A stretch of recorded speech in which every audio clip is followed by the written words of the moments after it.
لاڈلی کی آنے والی سٹوری کے بارے میں بات کریں گے جو بہت ہی زیادہ دھماکہ خیز ہو چکی ہے، کیونکہ یہاں پر نازو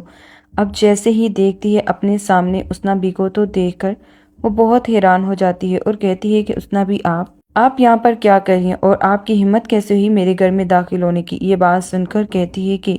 میں اس گھر میں وہ سب کچھ بتانے کے لیے آج آئی ہوں جو کچھ نازو بیٹا تم نے میرے ساتھ مل کر کیا، کیونکہ میرے دل پر جو بوجھ ہے، میرا ضمیر مجھے بہت ملال کر رہا ہے۔ یہ بات سن کر نازو بہت زیادہ چیختی ہے، لیکن نازو کو اس بات کا اندازہ نہیں تھا کہ عمر اس کی باتیں سن رہا ہوگا۔ جب نازو بہت چیخ کر کہتی ہے کیا اس وقت تمہارے ضمیر نے تمہیں ملال نہیں کیا جب تم مجھ سے پیسے لے رہی تھی؟ تو یہ بات سن کر کہتی ہے کہ نازو بی بی آپ جانتی ہیں کہ جب آپ نے مریم باجی کا مس کیریج کروانے کے لیے مجھے جوس میں ملا کر میڈیسن دی تھی تو میں نے تو اس وقت بھی آپ کو انکار کیا تھا کہ اتنا بڑا گناہ میں نہیں کر سکتی،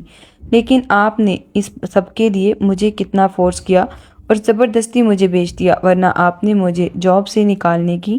دھمکی دی تھی اور آپ جانتی ہیں یہ بات اچھے طریقے سے۔ میں آپ کو اپنی ساری صورتحال بتا چکی تھی کہ میرا اس دنیا میں کوئی بھی نہیں ہے آپ کے گھر کے علاوہ، اور آپ نے مجبور کیا مجھے یہ سب کچھ کرنے کے لیے، اور پھر آپ جانتی ہیں کہ سندس کو جان سے مارنے کے لیے گاڑی کی بریکس فیل آپ نے کروائی۔ کیا ان سب میں بھی میں ملوث تھی؟ اب یہ باتیں سن کر عمر کو یقین نہیں آ رہا ہوتا۔ عمر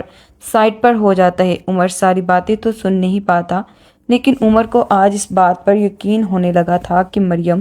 جو کچھ بھی کہہ رہی تھی مریم بالکل سچ کہہ رہی تھی، اس نے کچھ بھی جھوٹ نہیں بولا۔ لیکن اسے اب سمجھ نہیں آ رہی تھی کہ آخر وہ اس بات کو لے کر کرے بھی تو اب کیا کرے۔ اس کے لیے یہ بات ناقابل یقین ہو چکی تھی۔